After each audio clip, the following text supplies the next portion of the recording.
آپ کا کام نہیں چل رہا اس کے لیے کر رہے ہیں، یا کسی دشمن سے چھٹکارا حاصل کرنے کے لیے کر رہے ہیں، یا کسی کے دل میں اپنی جگہ ہٹانے کے لیے کر رہے ہیں، یا آپ کی کوئی بھی حاجت ہے، کوئی بھی مسئلہ ہے، انشاءاللہ تعالی اس وظیفے کی برکت سے اللہ پاک آپ کا وہ مسئلہ ضرور حل فرما دیں گے۔ سورۃ کوثر قرآن پاک کی عظیم سورت ہے اور اس کو قرآن پاک کی مختصر ترین سورت ہونے کا شرف بھی حاصل ہے، لیکن اپنے فضائل اور برکات کی وجہ سے یہ قرآن مجید کی سب سے بھاری سورت ہے۔ یہ چھوٹی سی سورت قرآن مجید کی کثیر فائدہ حاصل کی حامل ہے۔ روزانہ صرف 10 بار سورت کوثر پڑھنے سے جتنے بھی گناہ ہوں اللہ تعالیٰ وہ معاف فرما دیتا ہے۔ جو شخص روزانہ رات کو 10 بار سورت کوثر پڑھنے کا معمول بنا لیتا ہے تو اللہ تعالیٰ پیارے حبیب حضرت محمد مصطفیٰ صلی اللہ علیہ وآلہ وسلم کی زیارت نصیب فرماتا ہے۔ جو شخص روزانہ رات کو سورت کوثر پڑھ کر سوتا ہے تو اللہ تعالیٰ اس کی ساری رات حفاظت کرتا ہے۔ جو کوئی اپنے مکان کے چاروں کونے میں رات کو 10 مرتبہ سورت کوثر پڑھ کر پھونکتا ہے تو اللہ تعالیٰ اس کو غیب سے رزق کا انتظام کرتا ہے اور اس کے گھر میں مفلسی اور بیماری نہیں آتی۔ سورت کوثر پڑھنے سے رزق کشادہ ہوتا ہے، اور جو انسان رات کو پڑھ کر سوتا ہے تو اللہ تعالیٰ اس کی ہر حاجت کو پورا کرتا ہے۔ جو ہر نماز کے بعد سورت کوثر کو ایک تسبیح کا معمول بنا لیتا ہے تو اللہ تعالیٰ اس کو اپنے غیب سے رزق عطا کرتا ہے۔ سورت کوثر ہر بیماری سے شفا عطا کرتی ہے، حاسدوں کی حسد سے بچاتی ہے، دشمنوں کی دشمنی سے بچاتی ہے۔ جو کوئی ہر روز سورت کوثر پڑھنے کا معمول بنا لیتا ہے تو ہر قسم کے جادو اور شیطان کے شر سے محفوظ رہتا ہے۔ آپ نے اس وظیفے میں کرنا کیا ہے؟ وظیفہ شروع کرنے سے پہلے آپ نے درود شریف جو ہے وہ لازمی پڑھ لینا ہے، کیونکہ سورت کوثر قرآن پاک کی سب سے چھوٹی سورت ہے۔ اور وظیفہ سننے سے پہلے میں آپ کو سورت کوثر کا شان و نزول بھی بتانا چاہوں گا کہ حضرت ابن ابی حاتم نے بیقی کے دلائل نبوت میں جو حضرت علی ابن حسین سے نقل کرتے ہیں کہ جس شخص کی اولاد مر جائے اسے عرب والے ابتر کہا کرتے تھے، جیسے کہ اس میں ذکر ہے اس کا جو آخری لفظ ہے وہ ابتر کا ہے۔ تو جس شخص کی اولاد مر جایا کرتی تھی تو عرب والے اس کو ابتر کہتے تھے، یعنی مقتول نسل۔ جب نبی کریم صلی اللہ علیہ وآلہ وسلم کے صاحبزادے قاسم یا ابراہیم کا بچپن میں انتقال ہو گیا تو لوگوں نے آپ کو ابتر کہنا شروع کر دیا۔ اس کے ضمن میں اللہ تعالیٰ نے اس سورت کو نازل کیا اور روایت میں کیا جس میں عاص بن وائل کا نام خاص طور پر ذکر کیا جاتا تھا۔ اس کے سامنے جب بھی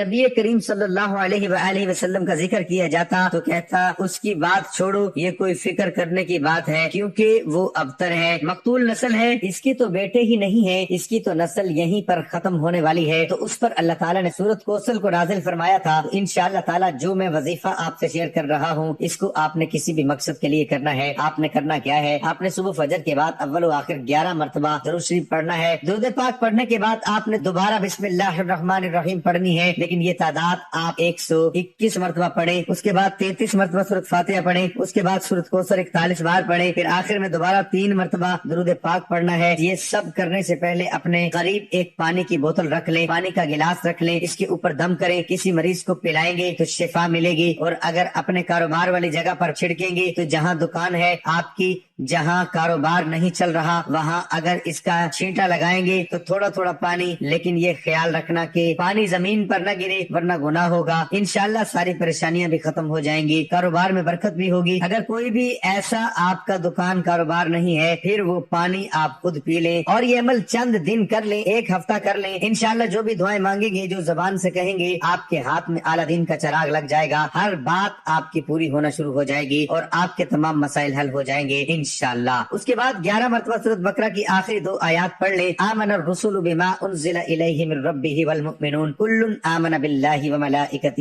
وکتبہ ورسلہ لا نفرق بین احد من رسلہ وقالوا سمعنا واطعنا غفرانک ربنا والیک المصیر لا یکلف اللہ نفسا الا وسعها لها ما كسبت وعليها ما اكتسبت ربنا لا تؤاخذنا ان نسينا او اخطأنا ربنا ولا تحمل علينا اسرا كما حملته على الذين من قبلنا ربنا ولا تحملنا ما لا طاقة لنا به واعف عنا واغفر لنا وارحمنا انت مولانا فانصرنا على القوم الكافرین۔ ترجمہ: رسول ایمان لایا اس چیز پر جو اس کی طرف اللہ تعالیٰ کی جانب سے اتری، اور مومن بھی ایمان لائے، یہ سب اللہ تعالیٰ اور اس کے فرشتوں پر اور اس کی کتابوں پر اور اس کے رسولوں پر ایمان لائے۔ اس کے رسولوں میں سے کسی میں ہم تفریق نہیں کرتے، انہوں نے کہہ دیا کہ ہم نے سنا اور اطاعت کی، ہم تیری بخشش طلب کرتے ہیں اے ہمارے رب، اور ہمیں تیری ہی طرف لوٹنا ہے۔ اللہ تعالیٰ کسی جان کو اس کی طاقت سے زیادہ تکلیف نہیں دیتا، جو نیکی وہ کرے وہ اس کے لیے اور جو برائی وہ کرے وہ اس پر ہے۔ اے ہمارے رب، اگر ہم بھول گئے ہوں یا خطا کی ہو تو ہمیں نہ پکڑنا۔ اے ہمارے رب، ہم پر وہ بوجھ نہ ڈال جو ہم سے پہلے لوگوں پر ڈالا تھا۔ اے ہمارے رب، تم ہم پر وہ بوجھ نہ ڈال جس کی ہمیں طاقت نہ ہو، اور ہم سے درگزر فرما اور ہمیں بخش دے اور ہم پر رحم کر، تو ہی ہمارا مالک ہے، ہمیں کافروں کی قوم پر غلبہ عطا فرما۔ ابو مسعود بدری رضی اللہ عنہ سے روایت ہے کہ نبی کریم صلی اللہ علیہ وآلہ وسلم نے فرمایا، جو شخص رات کو سورۃ بقرہ کی آخری 2 آیتیں پڑھ لیتا ہے اسے یہ کافی ہو جاتی ہے۔ نبی کریم صلی اللہ علیہ وآلہ وسلم بتا رہے ہیں کہ جو شخص رات کو سونے سے قبل سورۃ بقرہ کی آخری 2 آیتیں پڑھ لیتا ہے، اللہ تعالیٰ ہر قسم کے شر اور ناپسندیدہ امور سے اسے محفوظ رکھنے کے لیے کافی ہو جاتا ہے، اور وہ ایک اور قول کی روح سے یہ دونوں آیتیں اس کے لیے کافی ہو جاتی ہیں جو تعداد میں آپ کو بتا رہا ہوں۔ اس سے نہ آپ نے کم اور نہ ہی اس سے زیادہ پڑھنا ہے، تو بہتر یہی ہے کہ آپ گٹھلیاں گن کر اپنے پاس رکھ لیں۔ اگر تسبیح پر صحیح طرح سے گنتی کر سکتے ہیں تو اس پر پڑھ لیں، کیونکہ تعداد سے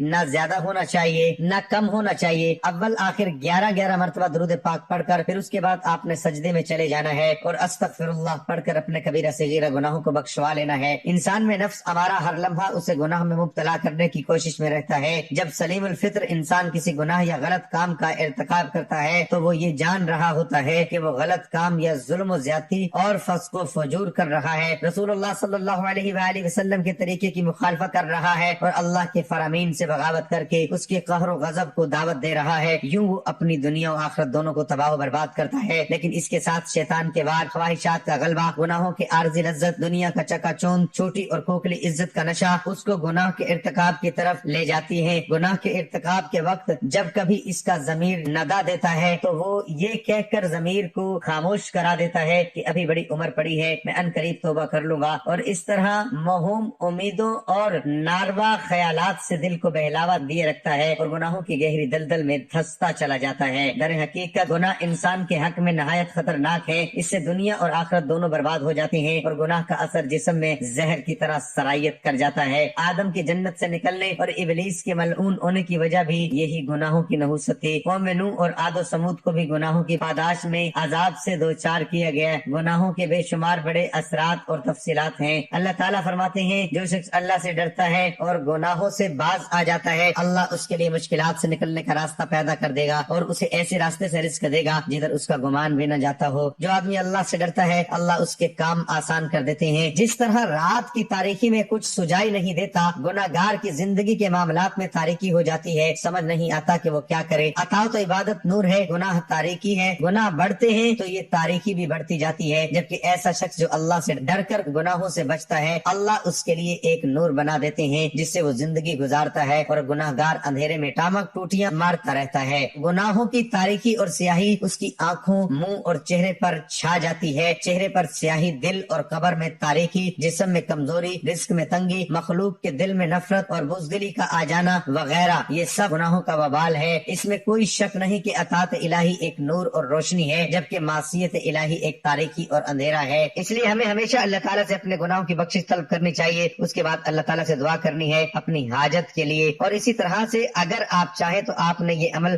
مغرب کے بعد کرنا ہے، یہ 2 ٹائم آپ نے عمل کرنا ہے، فجر کے بعد اور مغرب کے بعد آپ نے یہ عمل کرنا ہے۔ اور انشاءاللہ تعالیٰ جب آپ ایک دن میں یہ عمل کریں گے نہایت یقین کے ساتھ، یکسوئی کے ساتھ، انشاءاللہ تعالیٰ اللہ تعالیٰ آپ کی ہر حاجت کو پورا فرمائیں گے۔ جس بھی ضرورت کے لیے، جس بھی مقصد کے لیے آپ کر رہے ہیں، اس حاجت کو اپنے دل میں ہی رکھنا ہے۔ جب آپ نے یہ وظیفہ کرنا ہے تو آپ کا دھیان جو ہے وہ اپنی حاجت کی طرف ہونا چاہیے اور اللہ کی طرف ہونا چاہیے اور اللہ کی مدد کی طرف ہونا چاہیے۔ میں جس حاجت کے لیے کر رہا ہوں انشاءاللہ اس کے ذریعے سے، اس وظیفے کی برکت سے اللہ تعالیٰ میری حاجت کو ضرور قبول فرمائیں گے۔ دل میں ذرا سا بھی شک نہیں آنے دینا۔